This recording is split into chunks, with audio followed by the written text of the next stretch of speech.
Hi dear students, in the previous session we discussed about the pteridophytes in detail. In today's session we are going to take up the next group of organism that is a plant division called as gymnosperms. So here we are going to discuss about the gymnosperms.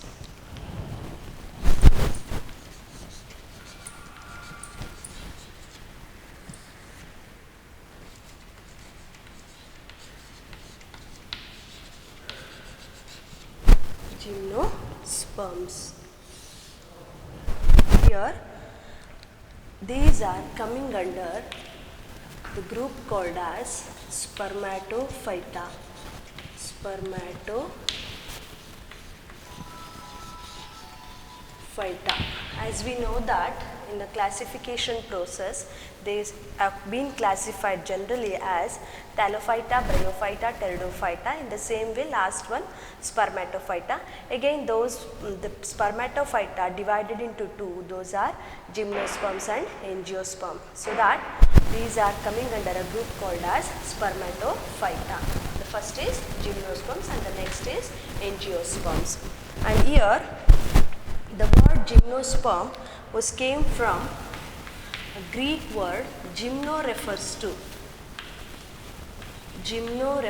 to naked and sperms refers to seeds. Here these are the seed bearing plants. These are also seed bearing plants, but they lack with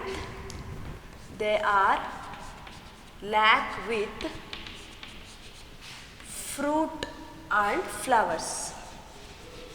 Fruit and flowers. So here outer jacket is absent, so that's why these are commonly called as non-jacketed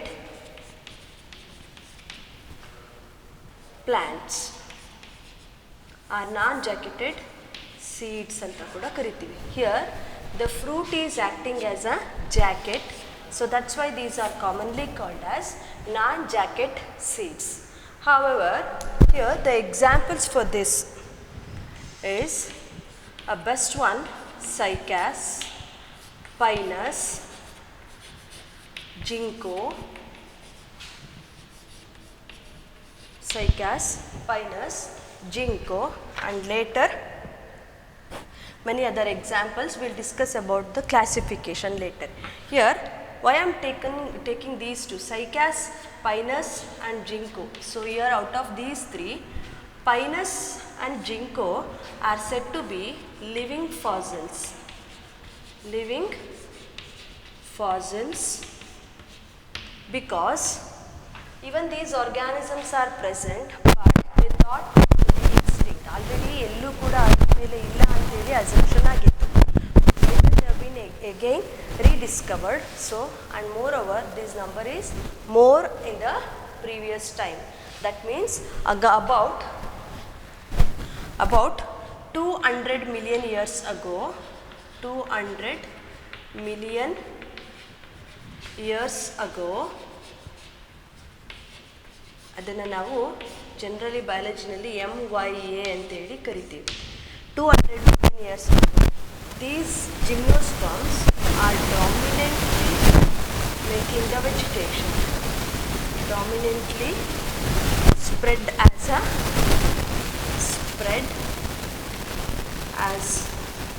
a vegetation. So ತುಂಬ ಇದೇ ಇತ್ತಂತೆ ಮುಂಚೆ.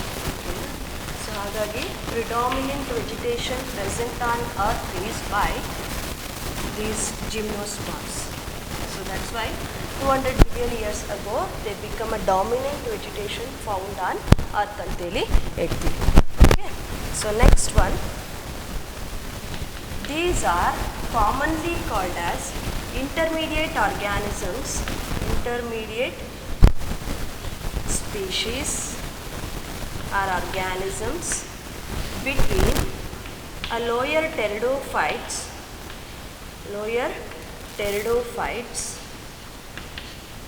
and higher angiosperms. Angiosperms. Actually in pteridophytes, I have forgotten to explain one thing. As in case of pteridophytes, we speak about the vascular tissues. I have spoke about vascular tissue or conducting tissue, but little bit things have been forgotten. In pteridophytes, when it comes to pteridophytes, gymnosperms and angiosperm, all these three groups possess vascular tissues. That means they possess conducting tissues. These possess conducting tissues, and these conducting tissues are of two types. So those are, one, water conducting xylem, and second one, food conducting phloem. These are the two units, main units. But the thing is, when it comes to xylem and phloem separately, they possess four different components in each. Those are xylem parenchyma, xylem vessels, fibers, tracheids. Illi phloem parenchyma, sieve tubes, companion cells and phloem vessels. So ee tara ಬೇರೆ 4 components na ನಾವು explain ಮಾಡ್ತೀವಿ. But when it comes to xylem vessels, it is absent. Here xylem vessels are absent and all other 3 components are present. Vessels are absent, and here the companion cells are absent. This will be 1 mark question, and also for CET. Here in case of pteridophytes, I am explaining about pteridophytes. Now when it comes to pteridophytes, even they are vascular plants, just they are evolving their conducting tissue. Egaste start aagta ide properties, and those evolving conducting tissues are present with xylem and phloem exactly. But the thing is, there are out of 4 components, xylem vessel is absent and companion cells are absent, and left other 3 components are present. Understood about this regarding vascular tissues or conducting tissues. In the same way, in case of gymnosperms also, these are also said to be vascular plants, and they possess their conducting tissues with the xylem and phloem. Along with the 4 components, there will be a presence of only 3 components, and xylem vessels are absent, and later companion cells are absent respectively with the xylem and phloem units. So artha agide idishtu regarding vascular tissue. What I am explaining regarding intermediate property, in case of pteridophytes, there is no seeds formation, only there will be a definite embryo, but the indefinite seeds are going to be formed when we are discussing about the pteridophytes. But when it comes to gymnosperms, seeds are formed but without fruits. But when it comes to the next level organisms like angiosperm, there will be a presence of fruit, flowers and also the seeds. All higher characteristic features are present in angiosperms. Only one characteristic feature is present in gymnosperms. So that's why it become an intermediate property containing organisms. They form a connecting link between the lower pteridophytes and also the higher angiosperms. Regarding the connecting link are the intermediate property. So next we will move to the other properties regarding gymnosperms. As like pteridophyte, here also the dominant phase is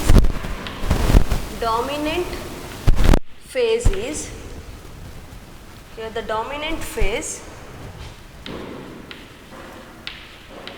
is sporophyte,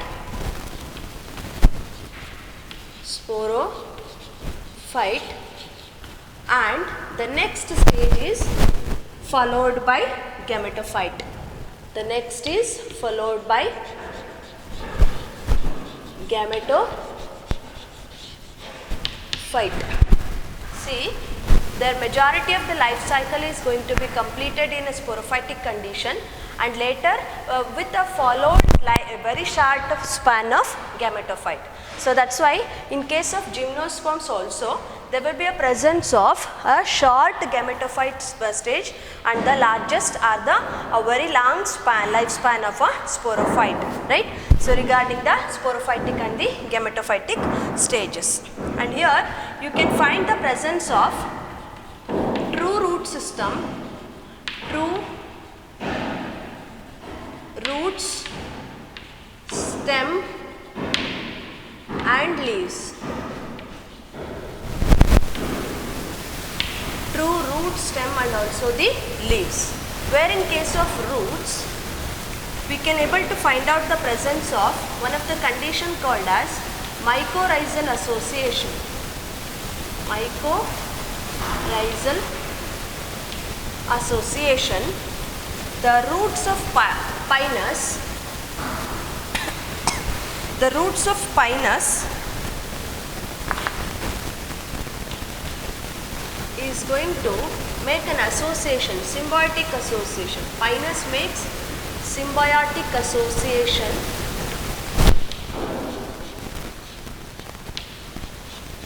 with fungus. They make a symbiotic association with fungus. An example is mycorrhizal association. Here the pinus plant's roots will make a symbiotic association with the fungus, and the type of association present with the roots of pinus is mycorrhizal association. And the next type of association which are coming up with the second one, corolloid association. Corolloid association. So here in case of corolloid association, it is observed in case of cycas,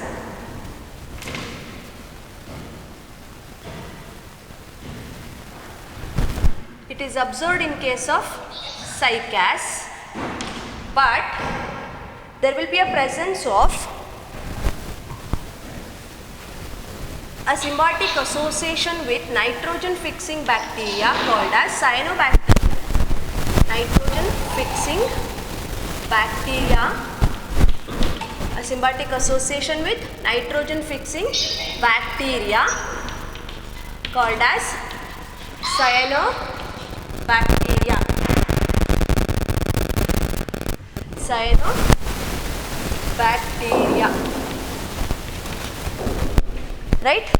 So you are going to observe the roots. True roots will be there, and they found association with the fungus and the cyanobacteria.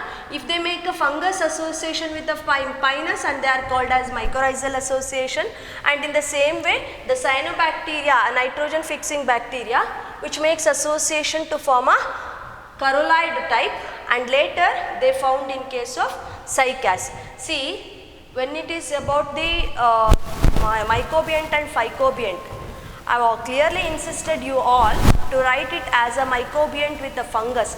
Lichens associate with fungus called as mycobient. Lichens associate with algae are called as phycobient. But the thing is, you have make a wrong connection with those associations. So that's why keep it in mind. See, pinus will make with a fungal association to form mycorrhiza. Cycas, corolloid association with the cyanobacteria. C is here and C is here, and cyanobacteria C is starting. There pinus, mycorrhiza, fungus. So ಈ ತರ ಒಂದು ಸಣ್ಣ tricks ನ use ಮಾಡಿ ನೆನಪಲ್ಲಿ ಇಟ್ಕೊಳ್ಳಿ, and don't make mistakes here because it is very important when it comes to 1 mark questions. And we'll move to the group of organisms with the stem. Second one, stem. Here in stem, in case of these, you can find two types of stems. The first one is long shoots,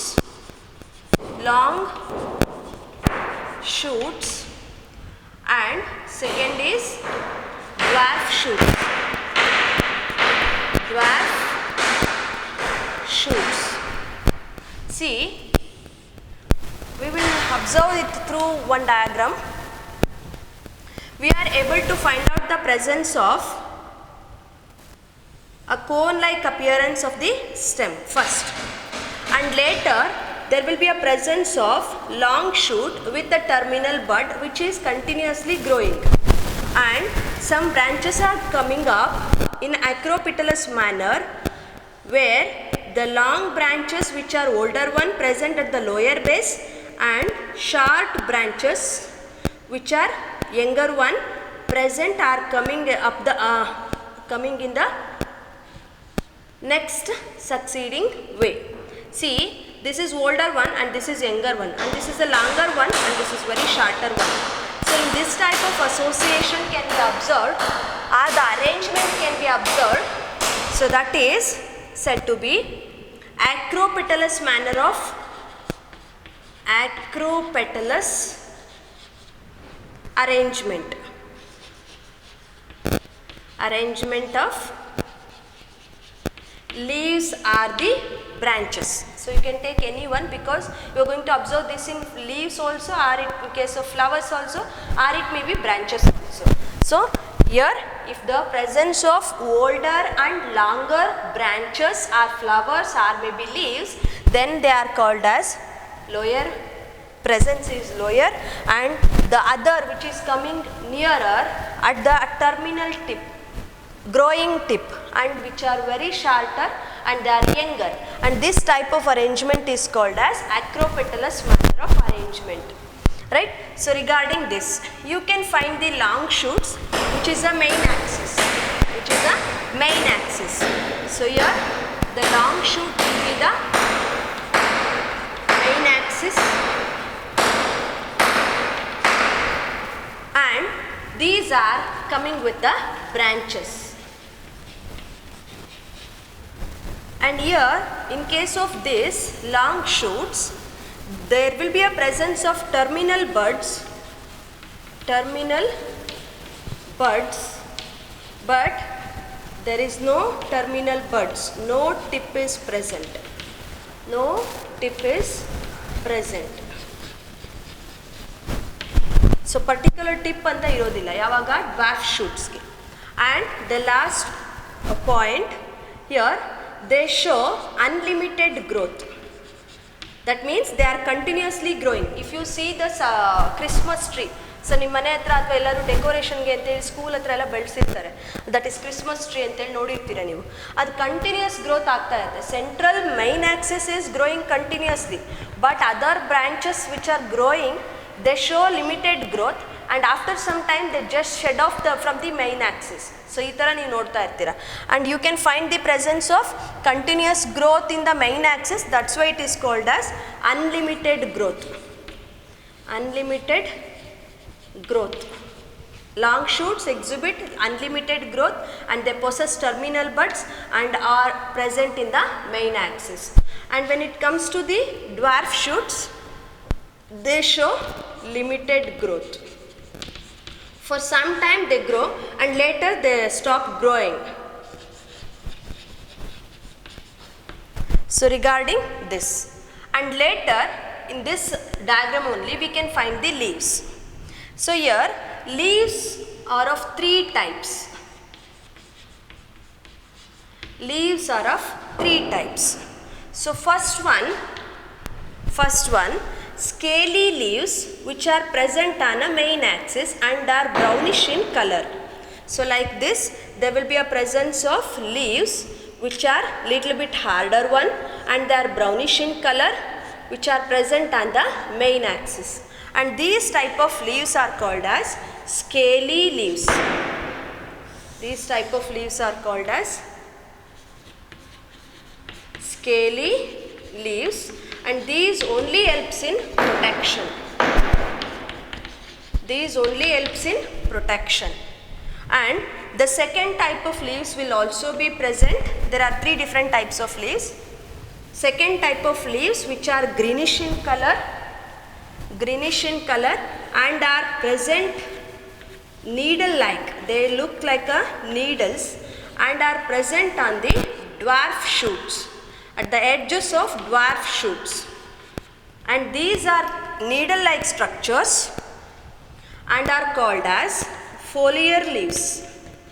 Foliar leaves, and they are needle like. They perform photosynthesis. photosynthesis. Foliar leaves which are needle-like structure and they form photosynthesis in function. And the last type of leaves which are present at the terminal tip and also at the base of the dwarf shoot. See, so this is a region where you can find the third type of leaves and this region is called as the axil of the dwarf shoot. Axil of the dwarf shoot or base of the dwarf shoot, or it may be present on the terminal tip, and they forms the presence or compact arrangement of structures which are called as sporophylls. And these sporophylls which are present at the axil of the dwarf shoot and other is at the terminal tip. See, I will explain this sporophylls over here. When it comes to sporophylls, there will be a presence at two different regions. If they are present at the axil of dwarf shoot, they will be always the female cone bearing sporophylls. Female cone bearing sporophylls which possess female cone, and they contain megasporophylls.